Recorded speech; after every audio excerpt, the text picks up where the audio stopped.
Today on Video Mojo, I talk with David Boyle, a true marketing expert who is also an authority regarding ChatGPT and AI in order to make your business communications clearer, sharper, and easier to produce. We cover some of the key applications that will help you leverage AI and how to approach AI in a way that will work, as well as describing the entire landscape of AI and business.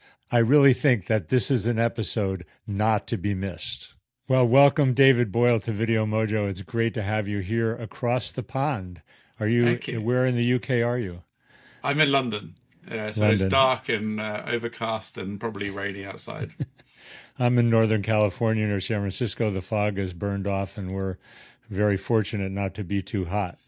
Well, you're an expert with regard to both marketing and branding and positioning, working strategically as a data-driven marketer for some pretty big brands. And you've also written a series of books about AI called the Prompt Series. To establish your authority, how would you position yourself as an AI expert? Where do you come from and how do you approach it? Yeah, well, I guess I'd start by talking about brand side of it, because that's the expertise that my co-authors and I brought to this, which is 20 years of grinding out growth at brands using data, whether it's the music industry with pop stars like Snoop Dogg or Katy Perry, or like tiny artists who actually, some of which never made it anywhere, through to luxury brands or books at HarperCollins or TV shows at the BBC. But we are brand people, we're research people, we're data people, we're strategy people at heart. Like, that's our expertise. And then as it relates to AI, I mean, we've always been interested in technology and how technology can help brands on those missions. AI came along, as far as we're concerned, early December of last year, and just blew our socks off in the power it had to help us do the things we'd been doing for 20 years. So we obsessed over how can we make it as useful as possible. And that's really where we got our AI expertise from, obsessing over doing things we were already good at, but using AI to make them quicker and easier and, more fun. And I'm totally with you on that, but I'm going to push back just for the sake of the argument, because in one aspect that's certainly true, I talk about it as a runaway train and as a tsunami. And with that comes a certain amount of danger. So those businesses that are afraid to use AI, how do you talk to them? There's a great academic study I now use from MIT. They gave professional writing tasks to 444 college educated people, and half of them with ChatGPT, half without. And the results were clear. Like the group that used ChatGPT produced better work more quickly, with more self-confidence. They had more time on the strategic parts of the work, like editing and refining, less on the hard labor of like first drafting and ideation. It's just a list of positive benefits. These are my experiences. These are the experiences of other people. And these are also the experiences of people in academic studies. So I think we're past the point of debating whether this is useful for people doing professional writing tasks. We're past that point now. Happy to have that conversation, but that's not a useful debate. The useful debate is, how can I get those benefits? If you choose not to have those benefits, that's fine. They exist. Good luck with that. Sure. And that underscores, and I think that for myself personally, the biggest benefits do have to do with that ideation and first draft generation. And one of the things that I heard you say earlier in another presentation was that AI gets you 70 or 80% of the way. And I think that human element of adding that 20%, that you don't take AI's output as the gospel. Talk about that process, because I think that that's key to people understanding how we develop a useful relationship, a productive relationship with these tools.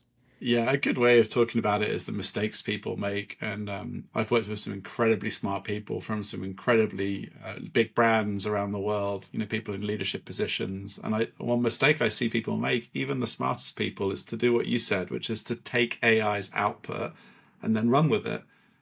That's a golden rule for me. You should never do that. You should always edit, refine, fact check, and enhance AI's output. An absolute golden rule, but it's a simple mistake people make. And so I think this, it's simple as that. You have to own the output, both in terms of authenticity and credibility, but also in terms of factualness as well. So that's, for me, that's an absolute golden rule. The best way to think of it is a smart intern who's giving you very thoughtful work, but you would always check your intern's work and you would always enhance and refine it before passing it on. And so, yeah, it is not something that you run with. You always own it. And I agree. That super smart intern is an analogy that I use. I also have heard, I always talk about it as a collaborator.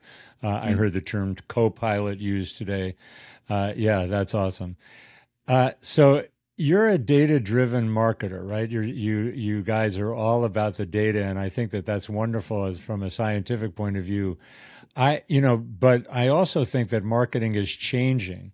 It's become less linear, so that people who are thinking about funnels as 1 to 2 to 3, one of my other guests on Video Mojo said that it's like a pinball machine these days. People bounce around from place to place.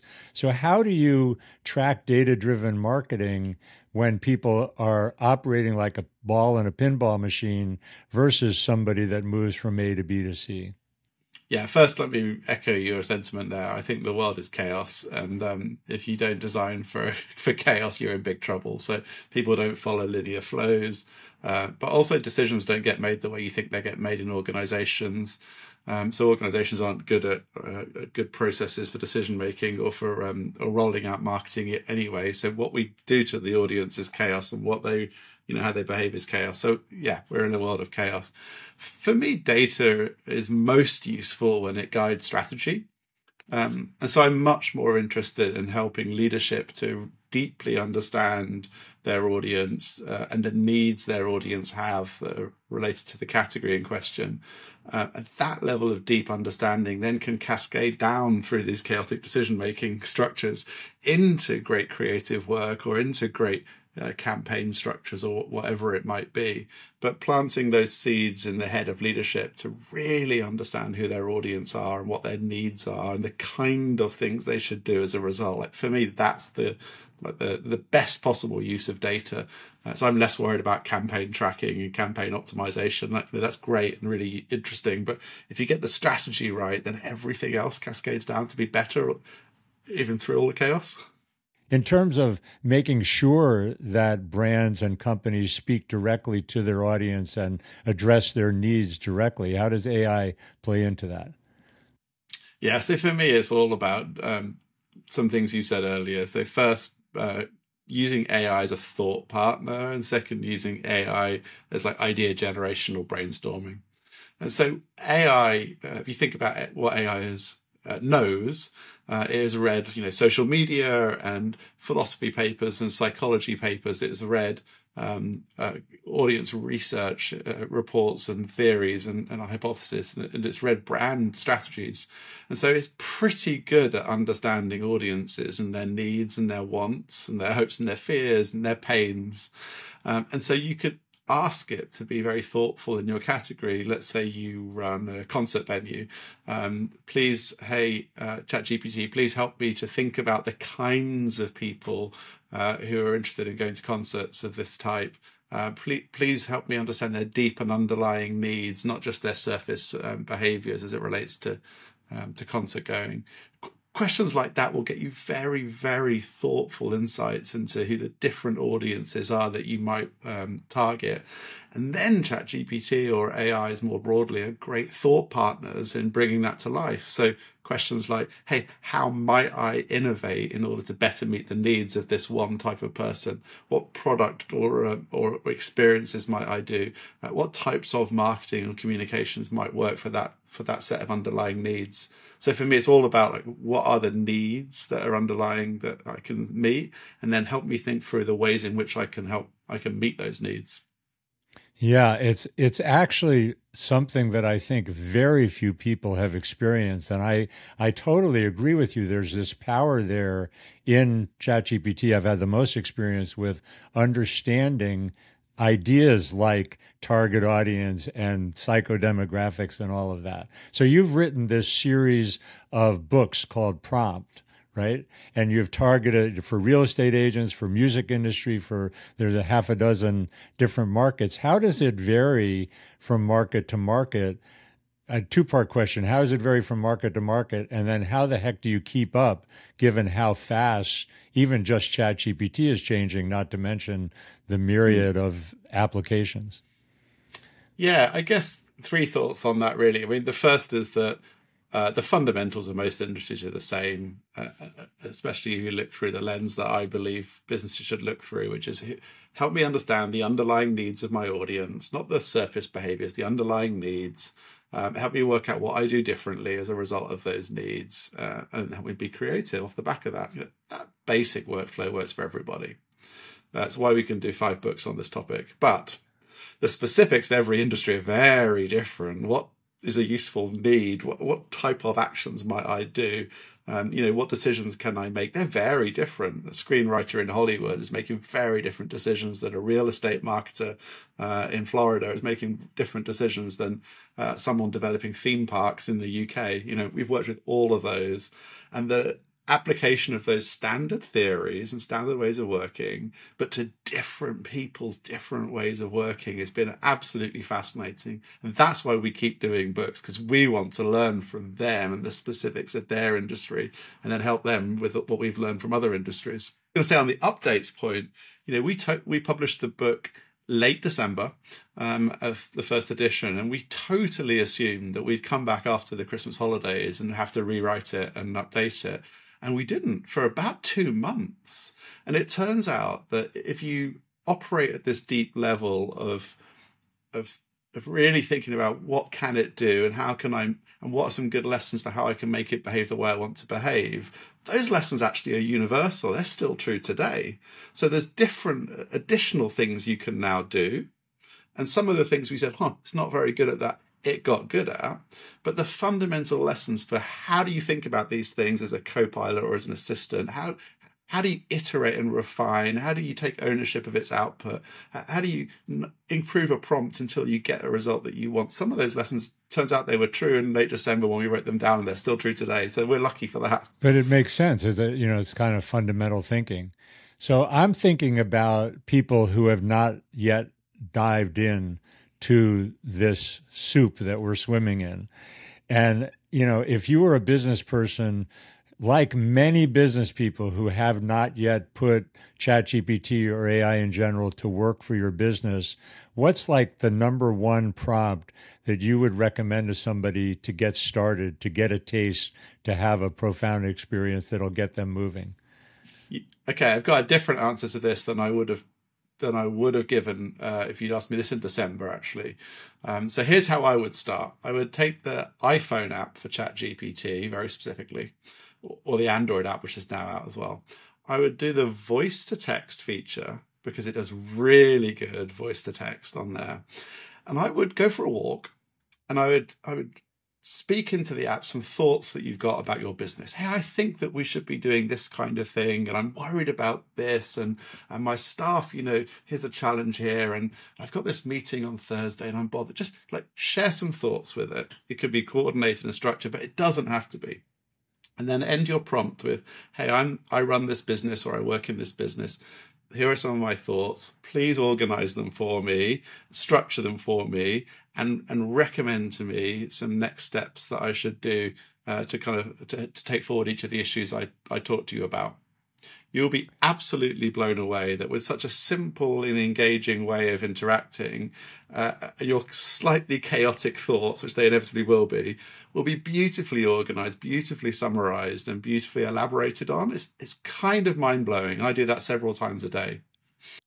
It is mind-blowing. I did a similar kind of exercise with a web app called HeyPi, heypi.com, because I like the voice activation, and it speaks back to you actually, which brings up the subject of apps. And now that we've got ChatGPT plus Claude plus Bing plus Perplexity, on and on, literally hundreds of AI driven apps.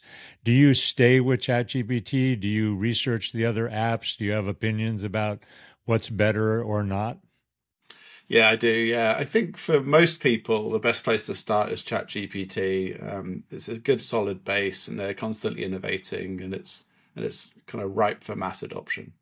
I think that some other models, other than the OpenAI models, are very useful. In particular, Claude from Anthropic is very useful because it allows you to put up to 100,000 tokens or about 70,000 words of context into it. So this unlocks new things where you can paste in like an entire report or an entire massive email thread or transcripts of dozens and dozens of qualitative interviews, and you can ask it right then to kind of summarize or take insights from them.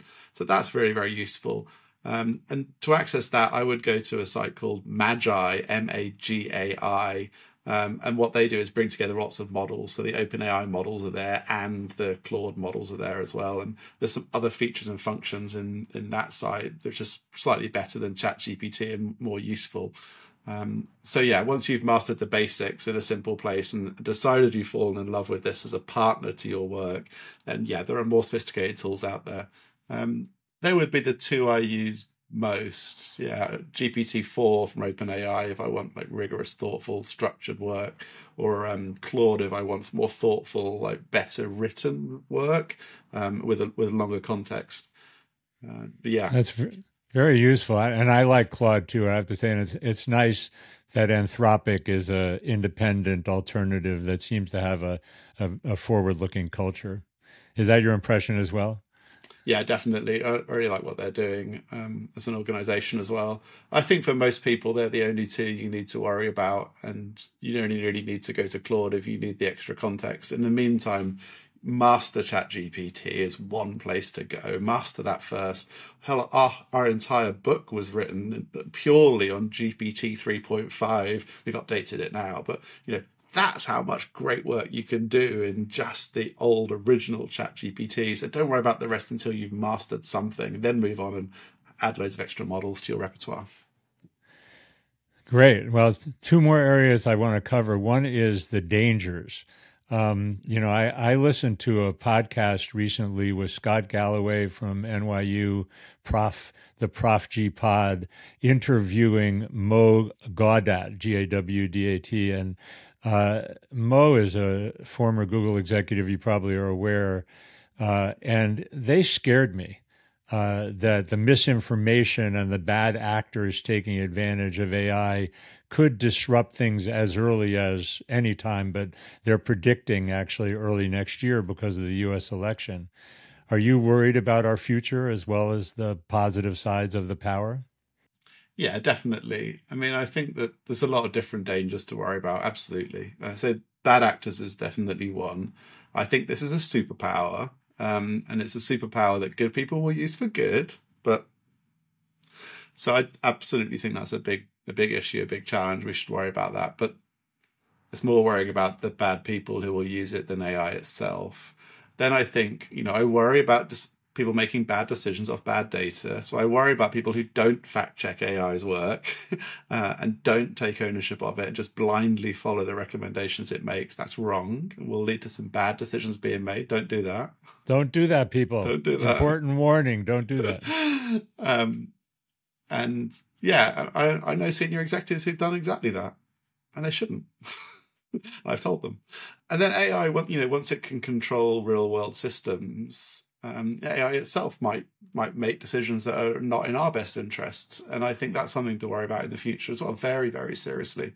I think that one's worth worrying about in the same way we worry about global warming, which is we absolutely should worry about it. We absolutely should put resources into it, and every day we should spend time thinking about and trying to prevent it. But also we go on a plane when we really need to be somewhere. And with AI, we also should use AI to get our job done and be better, quicker and clearer in our work.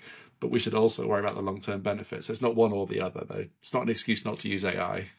Yeah, no, it's interesting that you brought up global warming and climate change because it's also feels similar to me in the sense that Mhm. it feels out of control, and humanity, as our societies have to work together to get that done, and I don't really see that happening. So I'm normally an optimist, but there it seems out of control to me, and Yeah. but at the same time, why not take advantage of it in order to do good work and to make our lives better and so forth, the way you're talking about?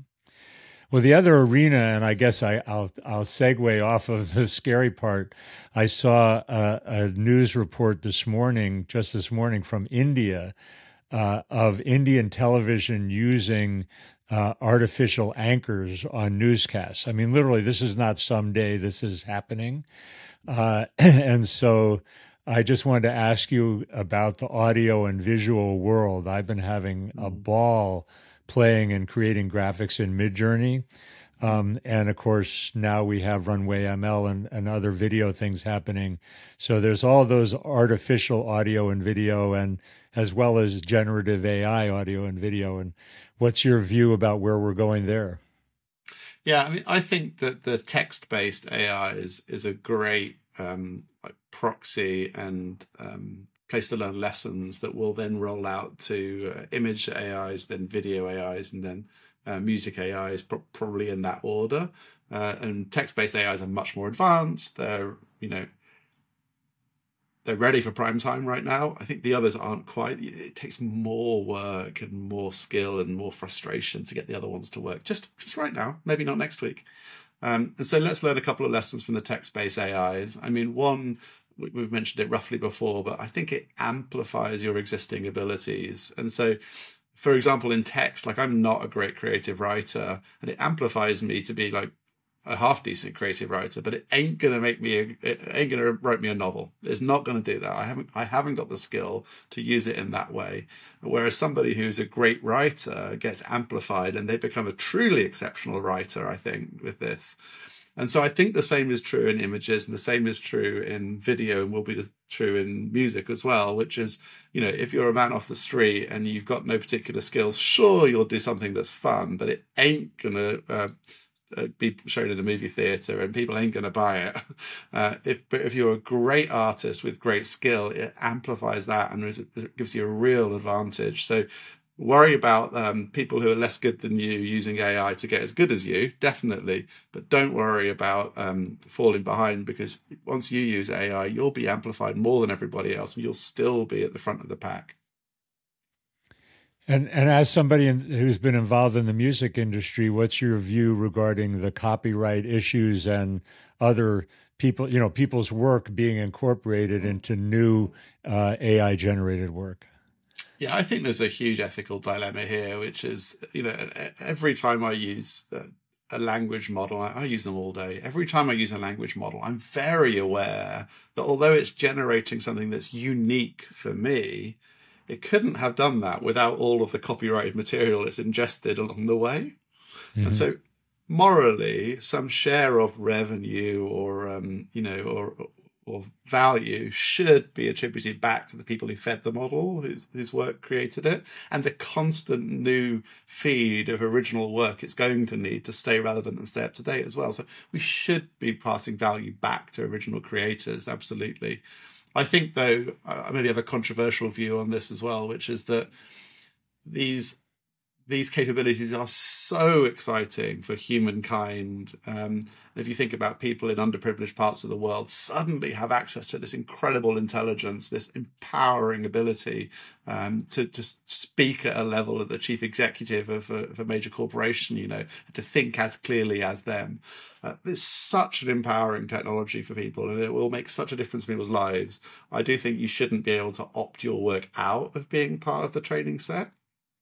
That is definitely a controversial view, but certainly there's a moral dilemma here, which is that we're using people's original work and we're not crediting them or rewarding them for it as well. That's very awkward. And no easy solution there. Well, this has been fabulous, David, and I know we've covered a lot in a short period of time, which I think is useful to the audience. Is there anything else I should have asked you that you really think people need to know or that you want to share? No, I think maybe just to recap, like this is transformative to how you think and communicate language models. And so even if you're skeptical about that, ask like, hey, well, what if David's right? Maybe I should give it a go. And then I think like just start somewhere simple and get really good at it. And ChatGPT is a good tool.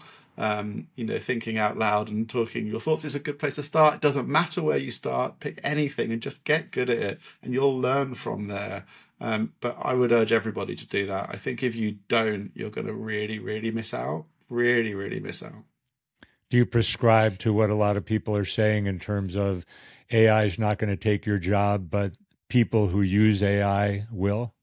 100%. I mean, it's so transformative to my work. I tell you, I don't think I could hire somebody who wasn't willing to use it and wasn't willing to get good at it. And if I was in a company with a team of mixed people, the people who did would be promoted much faster than the people who didn't, because they'd be better, quicker, clearer, and they'd be happier in their work. What's not to love, you know? So I have a real problem with people choosing not to. I mean, I respect if you choose not to use a computer and you want to use a notepad. I respect if you want to write letters instead of sending emails. I respect if you want to walk instead of using a car. Like, I respect all those things, but like, you ain't going to compete with people who do. You're just not. I totally agree. And I testify as well that I can't imagine doing my work these days without these AI tools. It's just so empowering. And as you've said, fun. So if you haven't done it, people, dive in. So your company is Audience Strategies, and prompt.mba is where people can find your guides. And you're most active on Twitter, LinkedIn, or where? Yeah, Twitter and LinkedIn, absolutely. Hit me up, friend me, whatever works for you. On prompt.mba, look, the whole project is to help people. So the books are for sale, absolutely. If you don't feel like you can afford the book, just message me on the site right there. It goes straight to my phone 24/7, and I'll send you a code. You're welcome to the book for free. I just want people to use this technology. That's all we care about. If it's not working for you, again, on prompt.mba, just message me there or Twitter and just say, look, it's not working for me. I want to help, okay? Because I want to learn from why it's not working. I want to help. So this is a project to help people to level up. So excellent. I love that. And audiencestrategies.com is the consulting company where you can also take advantage of David's vast knowledge. This has been really valuable. I really appreciate you taking the time, David. And on behalf of Video Mojo, thank you. And we'll stay connected and keep going. Thank you so much. It's been such fun. If you enjoyed this episode, I want to recommend another Video Mojo episode that was with George Cow. We talked about how to use ChatGPT and AI in general to enhance your creativity. It was really a meaningful and deep conversation about AI and creativity. You might want to check it out. Thanks again for watching, and we'll see you next time.